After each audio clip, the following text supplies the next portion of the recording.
I think we're live. So if you guys are all joining here, add your name to the chat. We'd like to see who's there. It's hard for us to see all the little camera icons here, but be interesting to see who you are, where you're from. Tim, you're from Puerto Rico, right? Yeah, we don't have any water here right now. No, I'm from New Jersey, East Coast guy. Cool. Yeah, and actually we don't have any water here now either. Come to think of it, one of the driest summers on record, and all our rivers are at almost record lows, which That's crazy. Yeah, not good. Hopefully we'll get something soon. Need it. Yeah, we had a wetter summer than normal, so that was really good. It's strange how patchy the weather's been. Some places just to our north, more than enough rain. Other places, nothing at all. And yeah, I was just up in Newfoundland in Atlantic salmon fishing on the Gander River, and they're like almost historic lows as well there. I think they did get some rain this week, which is really good news. But very cool. Yeah. How was that? Was that fun? It was fun. I mean, it was tough conditions because the river was so low, but interesting fishing, Atlantic salmon, and then sea run brook trout. And oh yeah, Atlantic salmon are Atlantic salmon. It's you're hunting unicorns, and so it's always tough. But yeah, beautiful country and just awesome people. That's my first time in Newfoundland, but I'd fished with Newfoundland guides before, and they're just wonderful people. Like to have a good time, and really fun to hang out with and fish with. Yeah, they speak their own language over there. But yeah. Yeah, they do. A little hard to understand. I used to work for a mining company before I switched to do this full time, and we had some newfies that worked for us. And one of the project managers, he pulled me aside. He's like, "Now listen up, Clark. I'll tell you what. If you don't bullshit me, I won't bullshit you." I'm like, all right, okay. Yeah, sounds good. Sounds fair. Well, what was wild was in the camp at Gander River Outfitters. They have during the week, there's one night they call it party night, and it's like everybody that worked in that camp played some kind of instrument. And sitting down, two guitar players, someone was sort of playing drums on the table, somebody else was playing an accordion, a couple guys were singing, and well, I think it went to about 2 o'clock in the morning, and then you're up at 6. Those guys were as fresh as daisies. I was like, yeah, I'm not built for this. We're lightweights. Yeah. Yeah. No, I feel you. A ton of fun. So when are you heading south to Argentina? We go October 15th. So okay, through the 22nd, we're gonna go with the intentions of making a full video with. We're bringing Brig, and his airfare only costs about half as much because he only takes up half a seat. But he's gonna go down with us, and he's gonna bring all the camera gear. So it's gonna be a good time. It's gonna be really fun. We're excited to get down there. I've never fished for Golden Dorado.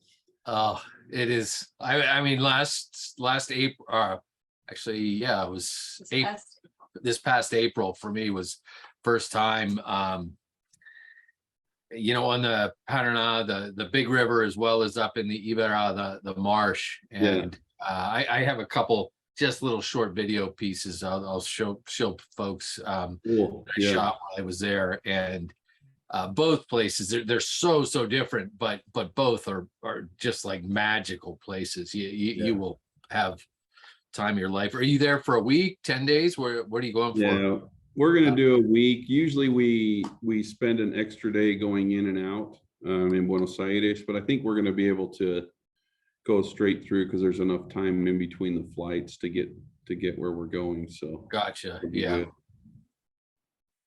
yeah. Yeah, So- it is quite the trip, Cheech. It's um You loved it. yeah, I loved it. Well, yeah, I But mean, you know, very different than a trout fishing trip. Really, to me, much more like saltwater fly fishing or real close to muskie fishing more than Yeah. any. And you know, they're big, nasty, predatory fish, and you can't expect to catch a dozen in a day. I'm sure it happens at times, but yeah, you got to work for them. And you can kind of see it in the video that I've got. Kind of nuts, and the flies that we're gonna tie tonight. They're big flies, and kind of like the bigger the better, I think. And I'm not sure that I have materials that are actually big enough to tie these flies, truthfully. are you doing a Gamakatsu B10S like 2/0? Yeah, 2/0, but there were flies down there. Gosh, 4/0. Yeah. I mean, big Well, bugs. the reason I say that because like the Gamakatsu B10S 2/0 is actually as big of a gap as some of their saltwater 4/0 patterns. So Really? yeah, it's actually quite a large hook for. That's what I have. I actually have the Fulling Mill streamer stripper hook in 2/0 that I'm going to tie on tonight. Gotcha.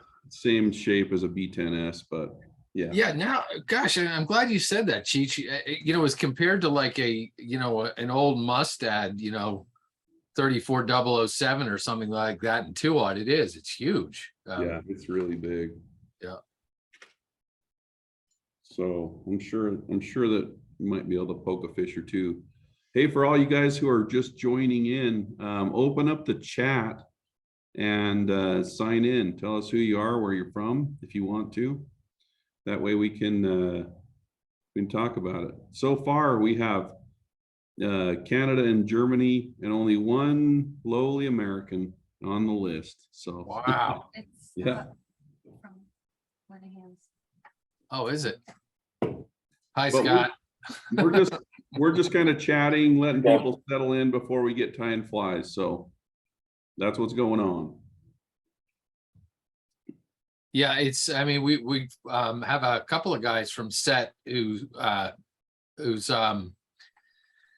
runs the show down there at Itati Lodge, and so they can kind of lead us through some of this if we get astray in terms of pattern, or I say anything that's wildly incorrect. I'm sure that they can chime in and take care of that. But these flies, I believe anyway, particularly on the Paraná, the Big River, are to imitate large bait fish that they have down there, that are also in the marsh, for that matter. Sabalo, I believe, is what they're called, and I think they go to a couple pounds. So, a big imitation is needed to entice these Golden Dorado. And as far as I understand it, some of the fish are like 16 years old, and so they've seen just about everything. They're well educated, and boy, you cannot mess up when you're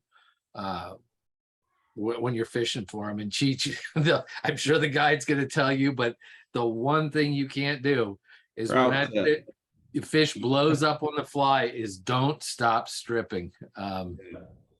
They will just turn right away. You just got to keep the fly moving. And it's, for me anyway, that's so hard to do. You watch this big hunk of yellow come out of the water, and your jaw drops and you just stop stripping, and you can't do that, or they're going to Yeah, I just did a saltwater trip to Biscayne Bay. We didn't see many fish, but that was the thing, is like, if you get eaten, do not trout set, and you just keep stripping till you feel it. Yeah. So yeah, that's the way this is. And the problem is, you go for a long time, without, you'll see fish rolling maybe, but you don't have any come up on the fly. And then, I don't know how many casts you make, and then all of a sudden out of nowhere, and you just, one of the guides there, can't remember which one it was, said, Tim, you have one job on the boat, and that's be prepared. And it was the absolute truth. You missed a fish that I wasn't ready is not an excuse. And as many times as you play through it in your mind, then when buck fever sets in and you see them and you're sight casting to them, it all goes to hell. Like it's tough. Yeah. Well, and that's, I was saying earlier, there are two places that set fly fishing does in that northern part of Argentina. One is the Iberá Marsh. And to me, that's where I got to fish first. I don't know what your schedule is, but that was real nice to be able to warm up there. There are some big fish, but they're generally more and smaller fish. And so you get to kind of shake the rust off, get used to that fishery, and before you get out in the big river and really go after the monsters. So yeah, it's casting a big rod for that many days in a row, that'll work the shoulder right out of you, you know. Yeah. God, can I show a little video, Cheech? Just Yeah, I think, let's do it. yeah, got a bunch of people, and I'll kind of these are just short clips, guys. And hopefully we'll get it to play, and I'll sort of just narrate as we go along. Anyway, this is in the Iberá Marsh. It's the second largest marsh in the world, freshwater marsh in the world. The place is just incredible. To take longboat ride in and basically staying kind of right on the marsh. It's just so cool. It's so flat. Like I was saying, generally smaller fish using smaller flies. This is always a treat in the marsh. Are the caiman, and they particularly like those smaller Dorado, and you got to get them in quick and fend off the caiman. There are also capybara there, which are like giant guinea pigs, and just more for me. I'm just a kid from New Jersey, you know, it was stuff I've never seen before, but some good sized fish. They are toothy critters, absolutely will maul flies. There are also some, I can't remember the name. It sounds like piranha, and they look like piranha, that will chew up any fly that you throw. Wire leaders, pretty much the norm there, just because you can see why. But was that a pacu, Tim? The piranha type fish, the pacu, or no? No, it's a different one that's in the marsh. Okay. Pira, maybe. Pyara, is that it? Could be. Palometa. That's what Gustavo says. Palometa. Come on, Gustavo. What is it? Palometa. Palometa. Okay, yeah. We'll take it. It's a toothy, Vicious. fish Yeah. that will bite your fingers off. Yeah. And they're everywhere too. They are bad attitude. But in the marsh, I mean, there's some big fish up there, and you see they're all beat up from fighting each other and the caiman and everything else. But what a place. This is a place where we stopped for lunch. The gentleman's name is Omar. He's a gaucho was born on the marsh. And this little place is, I don't know, it was one of the coolest places I've ever been. And you can see how flat, just miles of marsh. And they served up. I'm going to pause on this. I love food. It was to be out there on in this marsh and to be served a meal like that was just out of this world. Really incredible. And like I said, there's something about this place. Nobody else is there. I mean, we didn't really see a soul the entire time we were there. But contrast is when you get down to Itatí Lodge, and there's a Paraná River. Big, wide river. I believe we're looking at Paraguay on the far side there, and all in boats. Super comfortable, wonderful lodge, and yeah, not living pretty large down there at Itatí. Again, the food is great, and I don't have any big Dorado pictures from there because I was unable to seal the deal when I was there. I had my shots, like I said, missed, but lunches out on the sandbars, lunches and dinners on the sandbars in the middle of the river. And yeah, again, that's lunch. Golly. Boats that really, really functional, great to fish from, both back and front casting platforms, remote controlled trolling motors, so the guides can keep you right on the best spots to fish. And yeah, super comfortable. And these are the flies, guys. You can see it's kind of a freestyle jumble, if you will. I'm sure that there's method to the madness, but yeah, all sorts of different feathers and flash and colors and just generally big flies. And so you're casting them to these rocky outcrops or trees that are down in the water, and the Dorado tend to hang on the upstream side of any structure. But because the fish are so old and so experienced, you really need to make long casts so the boat isn't spooking them.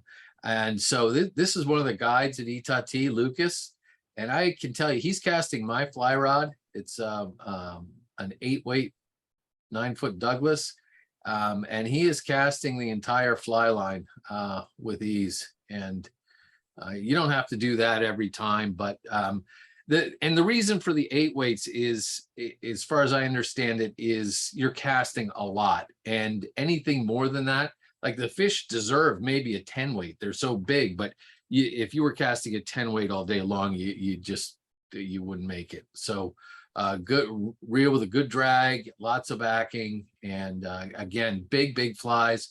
But the idea is to kind of keep the weight and the wind resistance on these flies down. Ahí conseguí una financiera de acá que le podemos transferir a la cuenta de Estados Unidos y ellos me la. And so yeah, big flies, and seem to be the norm. Deer hair heads, wool heads. The guys down there, those are feathers from a feather duster, and maybe 11 inches long, just on the back feathers. That's the old just tie the hook into the feather duster trick. Yeah, and this was a fly that boy, it was kind of my favorite. I had a lot of shots on it, and I just was unable to get the job done. So next year I'm gonna seek revenge, Cheech. That fly screams of like mind-altering substances in your head when you see it. Doesn't it? Just looking at it, like it looks like the cartoon when Tom and Jerry eat the fish off the bone and it's just the bruise left. Yeah. I'm not sure what that feather looked like originally, but it doesn't look good there. Well, after that, I got my work cut out for me today, it looks like. Yeah. Why don't we get tying though, Cheech? I think there's a decent amount of people in here. Glad they could stop in and we won't have to take turns because we got this split camera all dialed up. So we'll just kind of go. And if you guys have any questions as we tie, feel free to put them in the chat. Any of the tying specific questions, that kind of stuff. Why don't we try to initially anyway, Cheech, take turns? Just do okay. Yeah.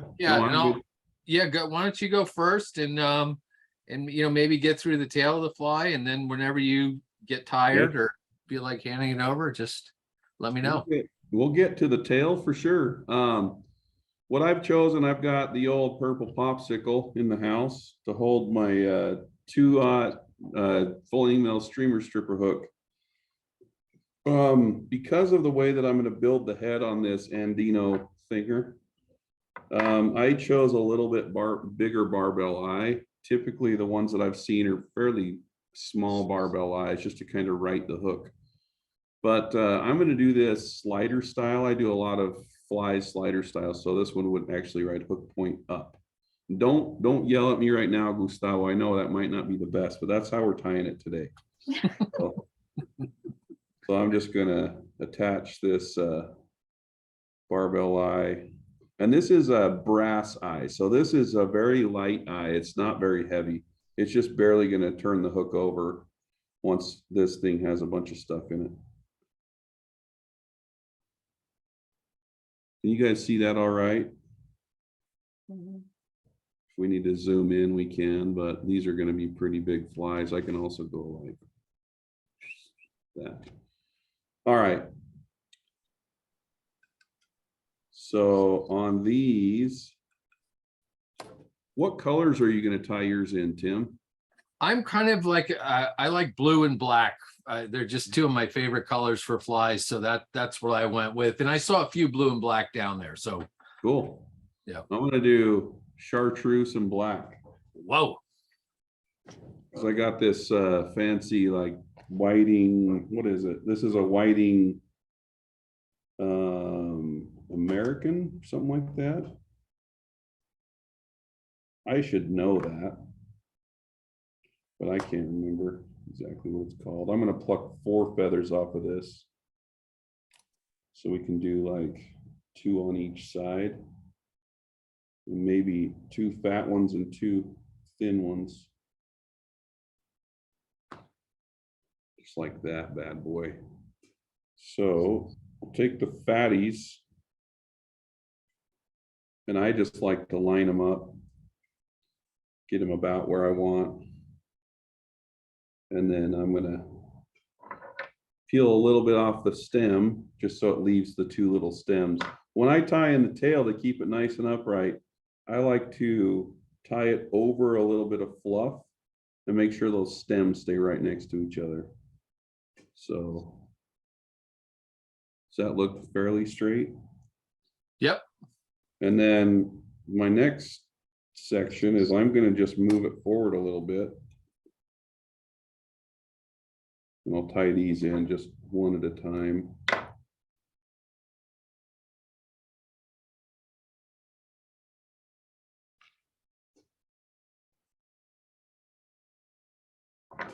And this second set of tails I tie in, they're going to be a little bit longer than the first ones. So pretty simple. Tail for an Andino Deceiver, right? Yep. Is that pretty straightforward? So the tail just has feather, and then the flash I've seen tied in a bunch of spots, but usually the flash is tied in when the bucktail's tied in up here.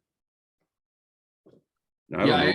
I on the flies down there, Cheech, I saw everything. Well, obviously from the fly that you showed us, that was everything. Yeah. I don't know about you, but I have a blast tying these because it's such a like a freestyle thing. You just do whatever you feel like and mix and match colors, and it's big. They're big too, so you're not fussing around with a little size 24 hook and magnifiers. But I'm with you. I like real estate on my hooks. Should I get to the same point? Yeah, I'll switch my view so I can look at yours with a very critical eye. Well, yeah. Oh gosh, flashbacks of Rosenbauer. No, dude, I'm about twice as big as Tom Rosenbauer, so it's different. No, we were talking. We got to throw Tom Rosenbauer under the bus. Like he's super competitive. He tries to compete in everything. So we just decided, instead of having a competition, we're just going to chill. We're just going to tie flies like 2 buddies. This is how it should be. Yeah, Rosenbauer. Not everything has to be a contest. All right. That's exactly right. Okay, so my tail is a little bit more elaborate than Cheech's is, and fancy. Yeah, it's kind of based on those flies with the feather duster, and I got myself a feather duster, but it just doesn't have the same kind of feathers as I saw on the flies down there. So I just went with whatever I had, and the closest that I had were these select marabou plumes, black, but they have a pretty thick stem in them, and what I don't want it to be just like wicked stiff, and so you kind of tenderize it. You can actually hear it cracking a little bit, and that just makes it way more sort of pliable and loose, and add a lot of more movement to it. The other thing that I like to do, if I can find my pliers, is just kind of smash down the stem a little bit. And you can work this into after the flies. I think I've already tenderized that one. And I'm going to sort of just put them cup side in when I do that. But let me get my thread started first and get a bead on there. For doing this, I'm using gel spun thread just because I can. And for the deer hair head, I really want some strength to my thread. But gel spun is so slippery, and I mean, on a slippery hook like this, and that's why I'll start with the super glue and just make sure that is not going anywhere. And I'm kind of kooky with this stuff with whether you use bead chain eyes or dumbbell eyes. And one of the tricks because I just can't stand them spinning. It really makes me nuts. Pet peeve. I'll put a little dubbing on my thread, and this works almost all the time, not all the time. You can still have eyes that spin, but I'll build up a little ball like that. And then I'm going to use fairly small eyes. And we were talking with Gustavo before this call started, and he even recommended bead chain eyes just to keep everything as light as possible. I couldn't find my bead chain, so these are just small little dumbbell eyes. You want to make sure they're on there, right? But again, just to make absolutely sure that these suckers are not going to rotate around that slippery hook shank a little bit more. And I always do, I call them yoke wraps first, kind of a tug of war back and forth.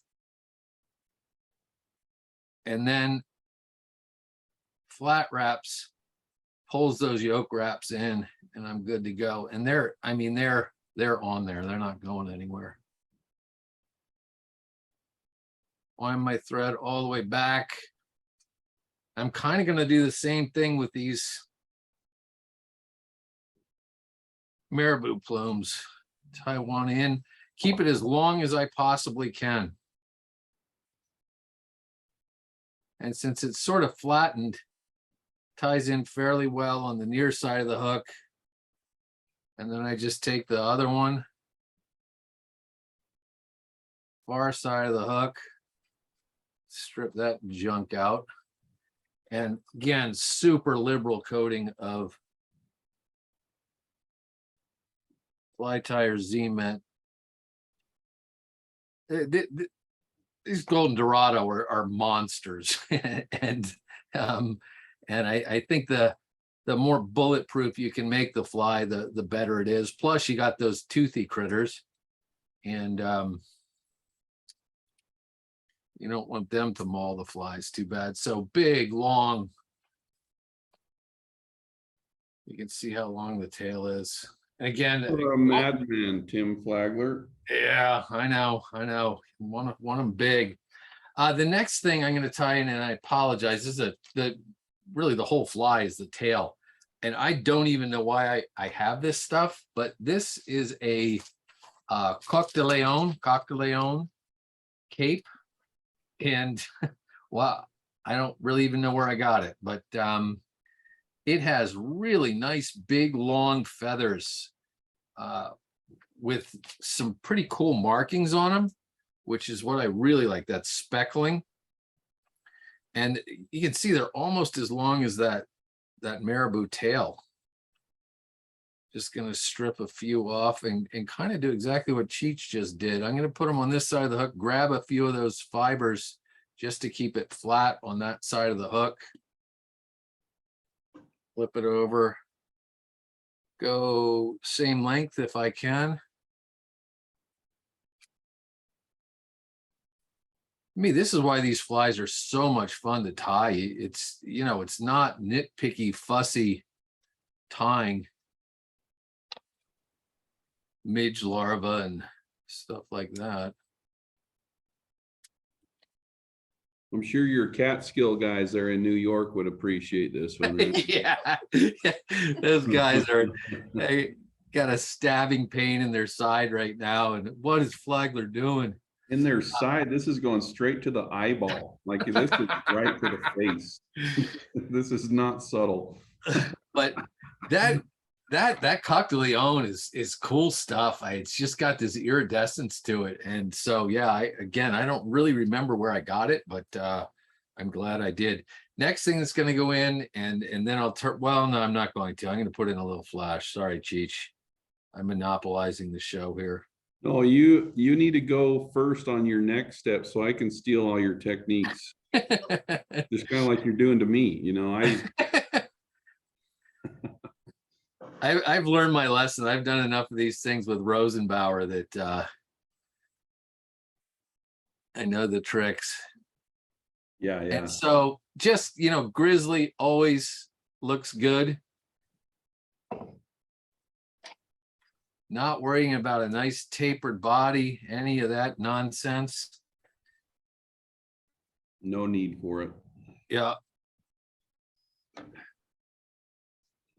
Again, these are just vicious fish, and I don't exactly know.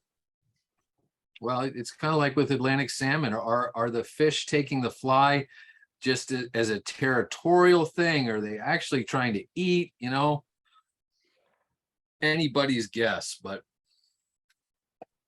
I've recently seen some wild video online. I think it's happening right now. Is that the Golden Dorado somewhere on the pond are chasing bait fish, which is just wild.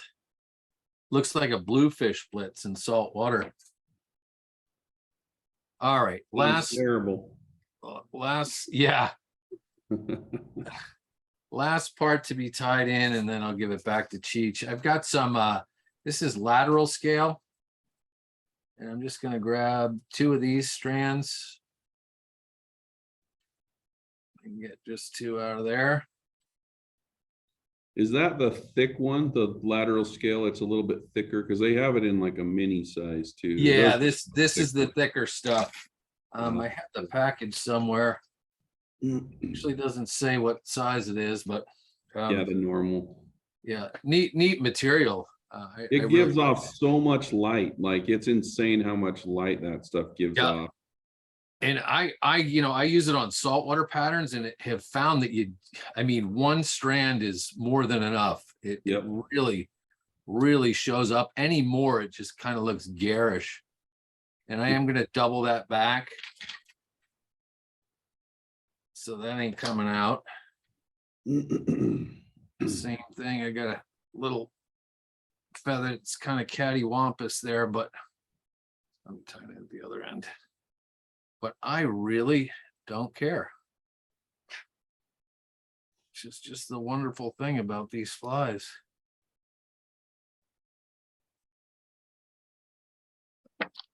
Oops. All right. So flash, multicolored tail, big and long. You're up, Cheech. Sorry that took so long. That's all right. Let me hurry and change over to my other camera. You're not going to switch over to a more delicate thread like a 8/0 or a 10/0? Well, I was just going to say that because GSP is so slick. I prefer to build most of the fly just with like normal 210 denier, and then like right now is when I'm going to switch out to GSP because I'm going to put some bucktail in there. So, and I'm using 200 denier GSP. So usually when I tie that in, I'll just leave one thread hanging, start my GSP, and then just wrap it over both of those or the other thread, and then trim it. If you can trim it. You could tie up your boat with that stuff. I know you could. 200. Wow. 200 denier. Yeah, this is big beefy stuff, Tim. Gotcha. All right. So because my fly is going to ride hook point up, I want the lighter side to be on the bottom. So I will take some chartreuse bucktail, just about like that. I got a really good patch of chartreuse bucktail. My black patch isn't as good, but I'm forcing myself to work through it before I go get another one from the shop. All right, so that's gonna overlap about like this. So here's a little trick that I learned when tying in bucktail, because a lot of times it's hard to cinch it down really well, is I'm gonna take this bucktail and I'm gonna take some super glue. I'm gonna mash the super glue into the butts of it. So it just turns it into one big old glob O bucktail. And you can see that I'm skipping, I'm leaving a little bit of space between the tie-in points just because I want it to lay fairly flat like that. So, wait, that should have been on the bottom. I'm leaving it. I'm leaving the lighter colors on top and the darker colors on bottom. Well, I was about to say it, Cheech. I think I could be totally wrong here. On this size hook with the small eyes, it actually rides kind of like you have it in the vise right now. Yeah, I have these giant eyes though. And the Oh, way that I okay. tie my head is gonna definitely keel it like that, so. Not like that. All right. Yeah. I'm So- pretty sure the ones that I fished down there ride with the eyes up. And so hook point down. Yeah, Um, yeah. you know, And I tied a bunch like that, but my brain wouldn't let me just tie them like this. yeah. So I'm gonna tie it in slider style. So I'm going to do the same little trick with the super glue, and I'll put that little clump right here. I always like to pre-trim my bucktail, because if I cinch that down like this black patch has a lot more of like the deer hair property, so it does want to flare, which is good, so I can wrap my thread down through that. Now that's enough super glue to stick my fingers to the vise. So I better chill out with that. All right, now I'm ready for a little bit of flash. For my flash, I've chosen just normal old pearl Flashabou. And this stuff can be like all curly and wacky. So one thing that I do is I'll moisten it. I didn't just lick it. I have a little water reservoir right by my mouth, promise. Sure you do. So, you know how hard it was to try to tie knots or like do anything for customers in the shop during COVID, when usually I'm like sticking stuff in my mouth and just Yeah. that didn't fly. So that Flashabou, once it dries out, will flare out, but I like to keep it moist like that so it will stay out of the way while I'm tying the rest of the fly. But I just tied it in, one on one side of the hook, one on the other. And from here, we're ready to add a little bit of peacock herl. It seems like all these Andino Deceivers have a little bit of peacock herl going over the top. But I am going to do that. Yeah, this is the top of the fly. So I'm going to pre-trim again. Tie that in. And then I see a lot of guys, you know, doctoring up their peacock herl. So come in here with scissors or something and just kind of put a nice curl in it. That's purely for aesthetics. Maybe I just ruined it. Did I ruin it? Oh, that looks No, good. we're looking good. Once I get the collar on this, everything's gonna lay right down.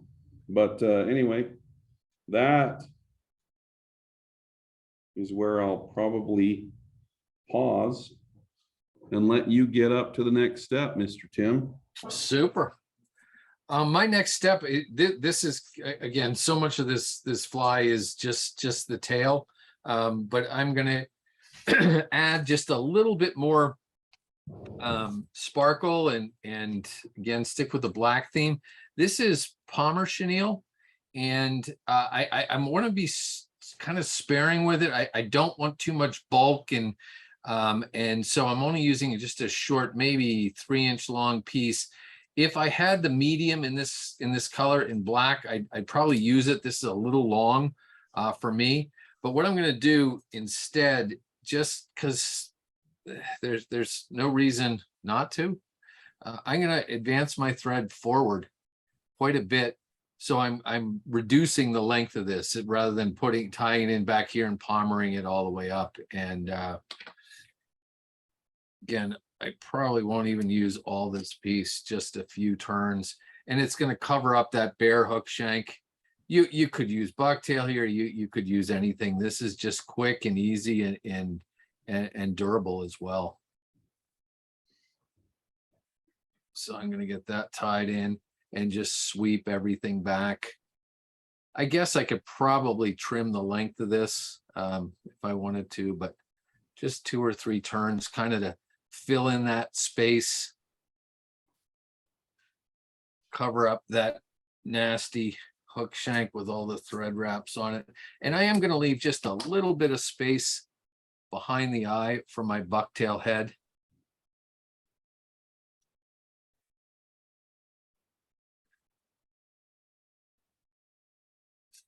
Yeah, that just, kind of covers up a multitude of sins in there and adds a little bit of flash to it. So that's all I got for there. I'm going to put it back to you, Cheech, because I'm dying to see what you do with your deer hair head. Yeah. So, and just to be clear, like I did try to tie a few of them just with the bucktail, like the original pattern where they just flare the bucktail, and I don't know, maybe my bucktail's not the greatest, but we're gonna get nerdy with this. Make sure I got all my stuff. All right. So just like Tim did, I'm actually gonna add a little bit of extra Palmer chenille-ish to the head, because I really want just minimal space behind these eyes to put deer hair. So this is like a chocolate brown color, but imagine if it were like black. This is just what I had here at the desk. So You own a fly shop, right, Cheech? Is that you? yeah, that's me. Yeah, that's me. And so I'm trying to think of who I can blame this on, but Well, it looks like you've got the medium size anyway, which is what I'd rather have. But yeah, this is the medium for sure. yeah, I don't own a fly shop, so yeah. No, I did. In all fairness, I did just bring all this stuff from my house. So anyway, but again, I do own a fly shop, and at my house, I have a lot of materials. Hold on, my computer says it's dying, so I'm gonna have Brig come save me. Hold on 1 second. okay. Well, folks, I can make finger puppets or Take questions. yeah, any questions? While Cheech is getting his computer fixed, just key them in there. I'd be happy to answer them, and as best to my ability. Cheech is going in October and you're going. Okay, sorry. Oh, he's back. Good. I'm back. All right, so I'm going to make this kind of a wedge head slider. Really digs down and makes the fly wobble, kind of like a Rapala or a Rapala, depending on what part of the Midwest you're from. And I'm going to use deer belly to create this head. So I'm going to use a giant hair stacker, deer belly hair in chartreuse and black. So it'll be a 2-tone head, mostly chartreuse, a little bit of black. And I'm going to get a crazy amount of deer hair. So that's how much deer hair I put up. You could make, you could like make a blanket out of this much. 400 muddlers. Yeah. But we're not time muddlers. All right, so let's see. That'll go in there.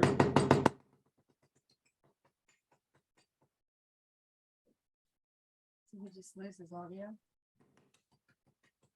All right. Oh, there he's back.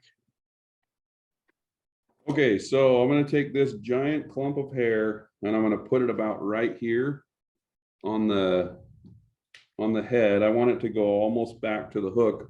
When this all compacts down, it's not gonna be quite that long and it's just gonna kind of create a little collar. But I'm gonna pinch this all together and I'm going to do 2 loose turns of GSP thread. And while I cinch this down, I'm going to put my thumb on top of it to create the little trough, if you will, to add the other color on top of. So if I cinch down while I'm pulling my thread forward this way and down, and my thumb on top like this, now I've got, thanks, Brig. That was Brigham, just plugging in my computer. Everybody give Brigham a round of applause. Go, That's Brigham. his yeah, there you go. All right, so top portion of the head's tied in. When I do deer hair heads like this, I only do 2 wraps to secure them. Now I'm going to switch to black. I wish you guys could see how messy this desk is. Yeah, mine's not much better. Do you have a Brigham to come clean it up when it's really bad? No.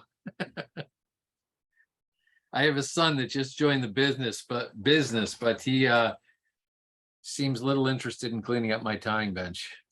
I used to work in HR. I could write you a job description. It works like a charm. All right, so cleaning out this next clump of black. The black clump's a little bit smaller.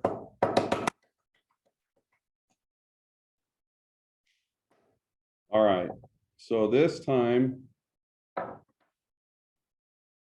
I'm just going to take that black clump and I'll lay it right on top, just like this. And I'll wiggle my thread through the chartreuse hair and back down on the other side. Again, just 2 times. So here we have the chartreuse, or the black hair on top of chartreuse. I'll put my fingers underneath the head. And when I pull on this, it's going to compact all down to like a super thick consistency. Oh, come on now. See that? So on the bottom, there's no hair, and that's on purpose, because if there's no hair on the bottom, this fly will always want to ride keeled properly.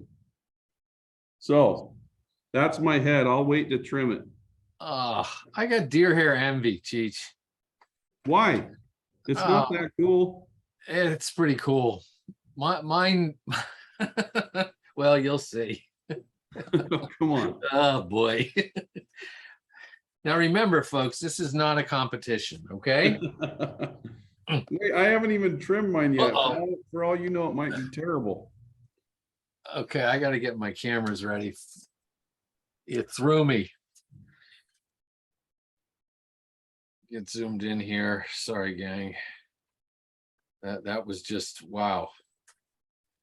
That is going to put me on the Fernet and Coke quick. Anyhow, my I go a little simpler than Cheech does. One of the things that I found with bucktail, and this kind of applies to other flies as well. You know, you end up using all this stuff for clousers and deceivers and things like that. But this stuff right down here is actually kind of like, almost like belly deer hair right down by the base.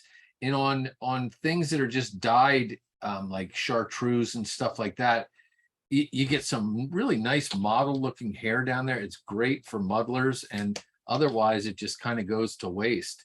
I'm not going to use nearly as much as Cheech did. Just clean out the butts a little bit. I'm going to cut that down by a lot. So just a small clump. I'm not even going to stack this. I am going to kind of cut the butts off. A little bit like that. And then as simple as this is, I'm gonna start with my thread all the way back there. I'm just gonna put that clump. I want those to come back about halfway down those fibers. Loose collecting wrap, a second wrap, and then I'm gonna flare it and just wind my thread so it really holds it in place. I'm just gonna wind my thread through there, and then I'm actually gonna go back, get back to that same starting point, flip the fly over, everything's on top there. This is where I stab my finger. I've done it about 4 times today. If I was smart, I'd put something on that super sharp hook point, but it's not that smart. Again, fairly sparse clump of bucktail. Not a lot at all.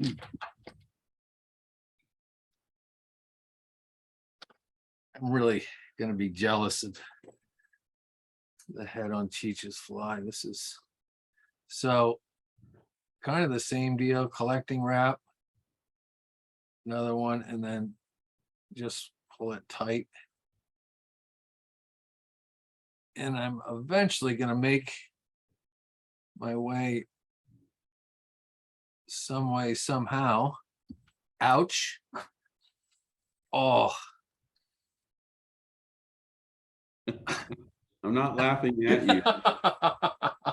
Oh, you're gonna see blood in a minute, Cheech. That would hurt. I'm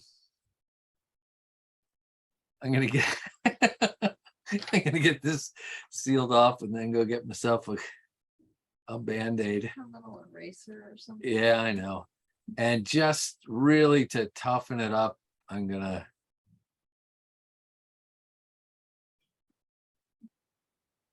two 4-turn whip finishes.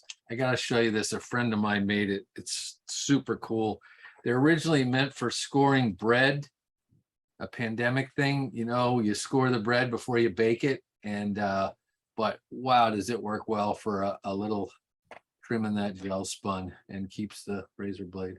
Anyway, Ooh, yeah, pretty slick. very cool. Yeah. I'll show you another thing the guy invented that's super cool. Same guy. Little yeah, CDC milling, and so doesn't spill. Oh yeah, I got one of those Yeah. with foam. Yeah. But that's the key to getting Zap-A-Gap to last. Don't tip it over. Don't that and store the stuff you're not using in their freezer or refrigerator. It lasts a lot longer. That's way too responsible for me. I That's know. never gonna happen. So is it my turn? It is your turn. So Okay, you're gonna trim. I'm gonna trim. We're gonna trim and finish. So let's wait for the camera. All right, so we got a big mess right here. The one thing about this is it kind of leaves a big naked spot right here. So I devised a way to add a little bit of bruiser blend dubbing. This stuff's really good for building streamer heads or adding bulk where needed. Just a chunk about like that. Straighten it out a bit. And from there, tie it in clump style. And I'm just tying that in around the eyes. So I'm not disturbing that hair at all. I'm just using the eyes to tie that chunk of dubbing in.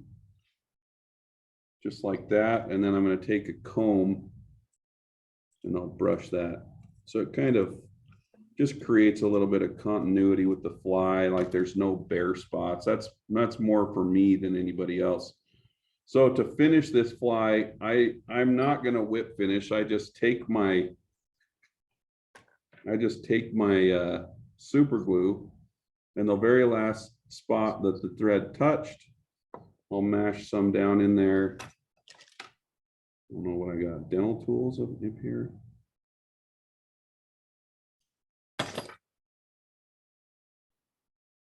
All right, so now the moment of truth. Let's see if this thing really turned out. I'm gonna get a brand new razor blade.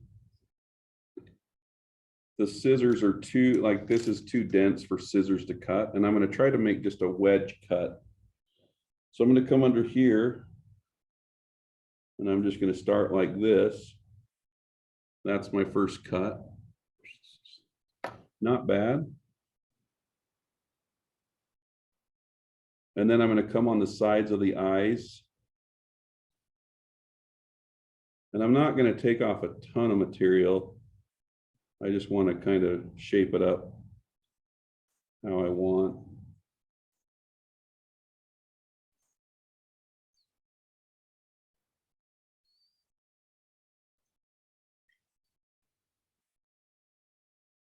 All right, once we get to this point, I can get my scissors out and finish shaping the rest of the head.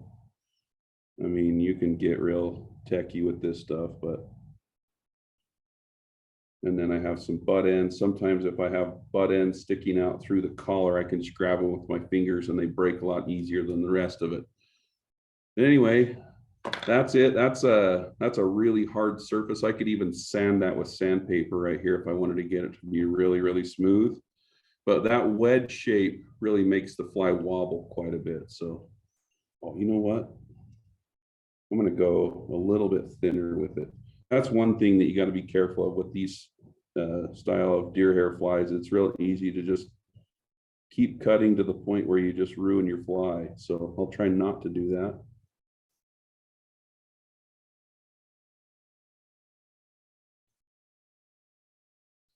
About like that. That's it.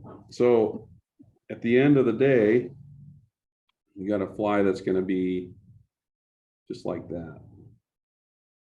Good. That looks awful good, Cheech. And it Man. doesn't add a ton of weight. So anyway, there you go. The Andino slider. Yeah. Do I have to go? Yeah, you have to go. No, I think the camera broke. Camera broke. No, Camera come on. broke. All right. So I have a black mass of deer hair, and I'm simply going to snip it. That's Whoopee. awesome. Oh, that looks so cool, Tim. Ugh. Oh, it's awesome. Well, that's what Gustavo was telling us is you want a really sparse head. So because we're on the fancy interwebs, I decided to go all gaudy and stuff, but your fish is probably going to be easier to cast all day, or your fly is probably going to be easier to cast. Yeah, but it doesn't look cool. Yeah, it does. You got 4 pounds of marabou on that thing. Well, true that. Yeah. So I don't know many flies that have that. I'm trying not to stab myself again. Yeah, so just kind of rough head. I am going to trim away. This is what you should do to squash, Cheech, just so you can see the dog's eyes, you know? Yeah. No, we actually were going to do it on Instagram Live. Oh, really? That'd be awesome. Because I got the new blunt tip scissors from Loon, so if she jerks, she's not going to poke her eye out. Oh, okay. Makes sense. So yeah, kind of really super simple and sparse there on that. Yeah, that's awesome. Yeah. I You have, turned up nice. yeah, let me zoom out, way out. I tied other ones. I mean, I'll let you guys see what you think, but where I added some crystal flash to the top of it, but I just kind of thought it was a little too much, and so got rid of it. But yeah, anyway, that's it. Big long body on the fly. And and if you wanted to simplify these flies, you could get like a dubbing brush, like one of the Renzetti dubbing brushes that like have real coarse materials, and just wrap the head out of that too. Yeah. But Well, and there's, there were a couple I saw that were just the wool heads too, just, Yeah. same thing, and then trim it down if you want to. And sure. Yeah, I'm not exactly sure how picky these fish really are with the fly. I mean, they're just, when they go after it, they really go after it. And Well, yeah, it's not like a little trout sipping midges off the surface and being super picky. well, that gives me help for this or hope for this monstrosity. Maybe something will actually eat it. Well, that was fun, Cheech. Yeah, good times. Yeah. I think we'll have to do that again sometime, I hope. Maybe when you get back, then Yeah, you absolutely. can tell me all about what happened. But you guys are making you're making a video of it. Super Yeah, cool. we'll do a cool video. Brig will be there, so the quality will be on point, and I'll Good. have someone to vent about, so that'll keep me sane. Do me a favor, would you, Cheech, and that's shoot a lot of video of the food. Just Oh, you already know. I actually was so just good. down, I was down in northern Argentina to visit a bunch of friends that I have down there. And they actually let me make the asado at night. And that was like the biggest honor that I've had in Argentina. They trusted me with their meat, and it turned out, Really? so it was awesome. And it So, was good. You got the job done. oh yeah. Yep. I for one am not brave enough to even, I won't get near the top of it. No. Yeah, that's messing with culture. Yeah, I'm yeah. not, I'm not ready. I'm not Right. worthy. Any questions from anybody? Are there any Yeah, if you questions? have questions, put them in the chat and we can tackle a few of those if you want. If not, you're just listening to Tim and I talk about Argentinian food and Fish, proper people. tail length, East Coast versus West Coast. Well, and for anybody who's watching, the set fly fishing who runs the trip to Itati Lodge and on the Iberá Marsh, I've been going down, and I know Cheech has too, other trips that they do, plus this one for a few years now, and it's just absolute first class job. So if you're interested in Golden Dorado trip, but they also do trout down in more central Patagonia in Argentina, just get in touch with Set Fly Fishing and tell them you found out about it here, and they'll get you set up. Absolutely first class all the way. Can't say enough about them. Yeah, and we're going down in October to do Golden Dorado, and then like Tim said, we've been doing at least one trip per year down with the Set Fly Fishing guys, and it's just first class treatment. The question I always get is, well, why would you go to Argentina just to catch trout? And it's so much more than just a fishing trip. Like it's super cultural. You have people that treat you like family. That's why we could go anywhere literally in the world to go fish, but we always make sure that we have our set fly fishing trip down there.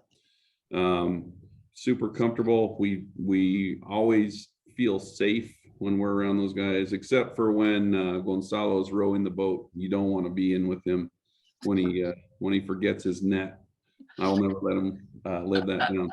But no, it's just an awesome experience to go down. We're going back down in February. We'll be down there, I think, for 20 days. We're going to do 2 trips in a row. So we're going to meet one group down there, but we're going to do the new Chochoy Machine. Oh, you are? We're going to do that one. And then also the Spring Creek Lodge, which is the big popular one. So you guys, like Tim said, if you want to get in touch about any of those trips, you can contact Set, or since you know us, you can contact us as well, and we can get you in touch with those guys. Yeah, and you're going for 3 weeks, 2 weeks in April. too. Yeah, and I'll be down there in April into May at both at Itati and down at Spring Creek Lodge as well. And Very cool. Yeah. Yeah. Just phenomenal place, phenomenal people. Absolutely. Can't say enough about it. Love it down there. Anyway, All right, Cheech, well- that was a lot of fun. And are we going to see you at the fly fishing shows this year? Are you doing any of them or? I think we're gonna be in Denver. right. But yeah, it's crazy because like you think you have all this time to go do stuff, and holy crap, like it's just been a whirlwind of just everything going on with us. So Yeah. we'll try to make as many as we can. Maybe we should, like Heather says, we should do this live at a fly show. Like we should talk to one of the shows and have like a challenge or something like that live. That'd be fun. Yeah, I'm actually doing it with Rosenbauer at the symposium. So that's going to be the test drive, the tying right. symposium here in New Jersey. Yeah, we'll see what happens there. If I'm there, I'll make sure to heckle. It's like Thunderdome, you know, 2 men enter, 1 man leaves. Yeah, no doubt. All right, Cheech, thanks. That was a ton of fun. And listen, safe travels. Have a great time when you're down there. Say hello to the guides for me and Andy. And I'm really jealous. I can't wait to get back down there. Well, you travel safe as well when you go down, and we'll have to exchange stories once we get closer to that time. Very good. And thank you all who stopped in and watched us tie. I hope you got something out of it. And yeah, hopefully we'll see you on the water.